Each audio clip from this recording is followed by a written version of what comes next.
السلام علیکم ورحمۃ اللہ وبرکاتہ۔ بسم اللہ الحمدللہ والصلاة والسلام علی رسول اللہ ومن تبعہ ووالاہ وبعد۔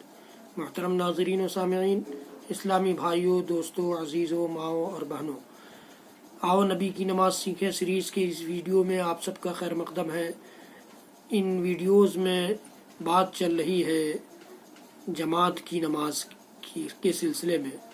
جماعت کی نماز کی کیا اہمیت ہے، کیا فضیلت ہے اور اس کی کتنی ضرورت ہے، اس کے مسائل کیا ہیں، یہ ہم جان رہے تھے۔ آج کی ویڈیو میں ہم جانیں گے کہ جماعت کی نماز کے لیے کتنے لوگوں کی ضرورت ہے۔ سوال ایک یہ ہوتا ہے کہ کتنے لوگوں میں ہم جماعت کر سکتے ہیں، تو یہ ہمیں اور آپ کو جاننا چاہیے کہ 2 آدمی ہوں تو ہم جماعت سے نماز پڑھ سکتے ہیں، صرف 2 آدمی۔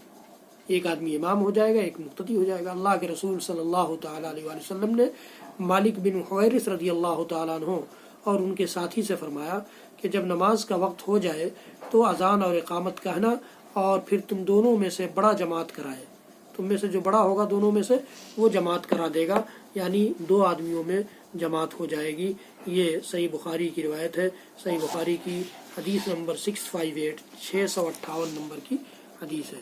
اسی طرح سے اللہ کے نبی صلی اللہ علیہ وسلم کی ایک روایت سنن نسائی کی روایت میرے سامنے ہے، جس میں اللہ کے نبی صلی اللہ علیہ وسلم نے فرمایا کہ آپ کا رب بکریوں کے اس چرواہے سے بہت خوش ہوتا ہے جو پہاڑ کی چوٹی پر اذان کہتا ہے، پھر اقامت کہتا اور نماز پڑھتا ہے۔ سنن نسائی، سنن ابی داؤد کی روایت ہے، صحیح حدیث ہے۔ تو اس سے معلوم ہوتا ہے کہ ایک سے زیادہ جتنے آدمی بھی ہوں گے، اذان ہوگی اور اقامت کہی جائے گی، نماز جماعت سے پڑھی جائے گی۔ یہ جماعت کا مسئلہ تھا۔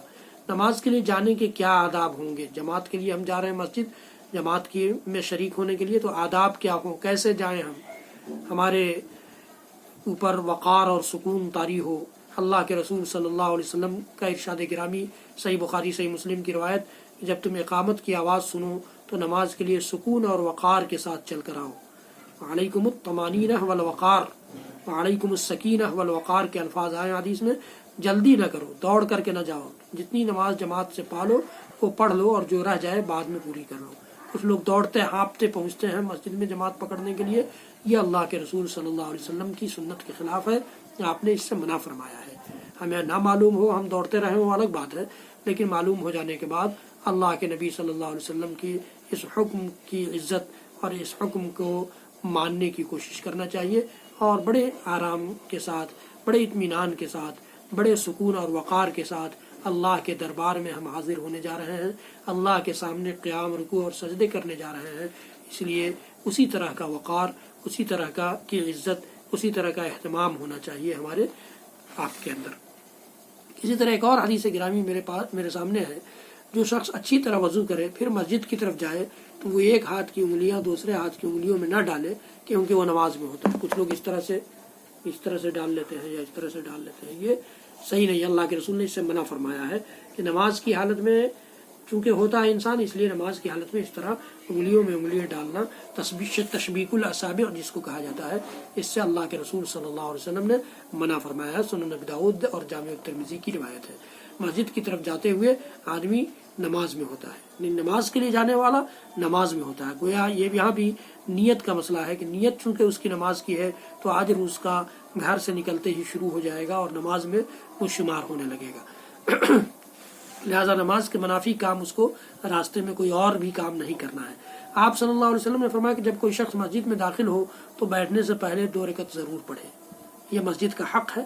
لا يصلي احدكم في المسجد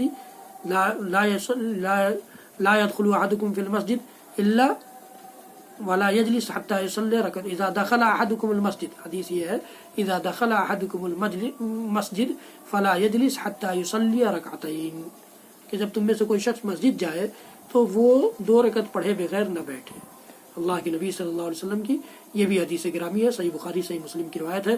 اس حدیث کو سامنے رکھتے ہوئے تو بہت سے علماء نے کہا ہے کہ تحیۃ المسجد پڑھنا ضروری ہے، بغیر پڑھے بیٹھ ہی نہیں سکتا، بلکہ یہاں تک کی اجازت دی ہے کہ جن اوقات میں نوافل پڑھنا منع ہے، جیسے عصر سے لے کر مغرب تک، عصر کی نماز پڑھ چکے ہیں تو عصر سے مغرب تک نفل نماز پڑھنا منع ہے۔ اسی طرح سے زوال کے وقت یا سورج کے طلوع ہونے کے وقت یا فجر سے لے کر کے سورج طلوع ہوتے وقت، ان اوقات میں بھی اگر کوئی مسجد میں داخل ہوتا ہے تو تو وہ تحیۃ المسجد ضرور پڑھے گا، باقی نفل نماز پڑھے نہ پڑھے وہ پڑھنا منع ہے، لیکن یہ ضرور پڑھے گا۔ تو یہ اللہ کے نبی صلی اللہ علیہ وسلم کی کچھ باتیں اور کچھ احکام تھے آپ کے، جو نماز کے لیے جانے کے لیے آپ نے سکھلائے ہیں، مسجد میں جانے کے لیے آپ نے سکھلائے ہیں، جماعت کی حاضری کی خاطر آپ نے سکھلائے ہیں۔